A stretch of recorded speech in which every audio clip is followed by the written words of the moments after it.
Does he understand why those of us in seats that voted very heavily to leave, who stood on a manifesto in 2017 that said that we would respect the result of the referendum, feel very strongly that this bill must be allowed to proceed to committee stage so that we can engage in the detail of the debate and see if there is a possibility of getting a Brexit deal that protects our constituents? That for many people back home in towns like Wigan, this is an article of faith in the Labour Party and in democracy, and that those of us who are seeking to engage in the detail do so not because we'll support a Tory Brexit. Our votes at third reading are by no means secure, but because we want to see if we can improve this deal and keep people's trust in our democracy. I do thank my friend for that intervention, and I also thank her and her colleagues, some of whom represent seats that voted heavily leave, for the engagement we've had, the discussions we've had, and the constructive way in which all that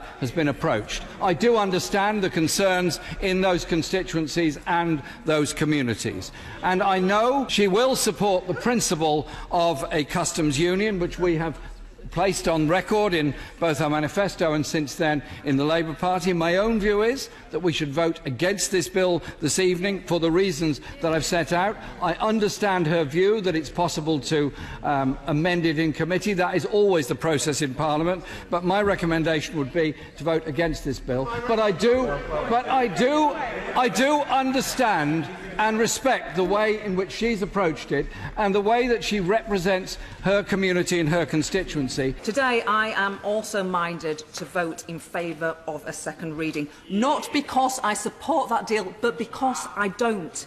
And I want to improve the deal so it reflects the manifesto that I stood on, to respect the result of that referendum, but to leave with a with a deal that protects jobs and trade. Does he understand my motivation? Having spent time in her constituency with her on a number of occasions, talking to people in her community, visiting factories and enterprises in the area, I fully understand her concerns and their concerns, and I commend her for her work in representing that area and the obvious friendship there is between her and all the people that she represents. I think she is a great MP.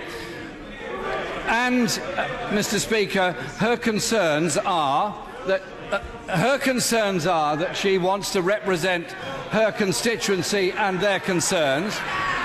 I hope that she will understand why I believe this bill should not be given a second reading, but I'm also sure she will agree with me that to get this bill to debate less than 17 hours after it was published is a totally unreasonable way of treating Parliament, and I hope she will also join me in the lobby this evening in opposing the programme motion on this particular bill. Does he understand that the reason why so many of his own side and our own side want to get this through is that we want to avoid no deal, and the best way to do that is to support this deal? So why won't he support it? I think you should be careful of assuming that all my colleagues over here, who are desperate to represent hard-up communities that have been so disgracefully treated by this government, are suddenly jumping on board with him, because I've news for him, they're not.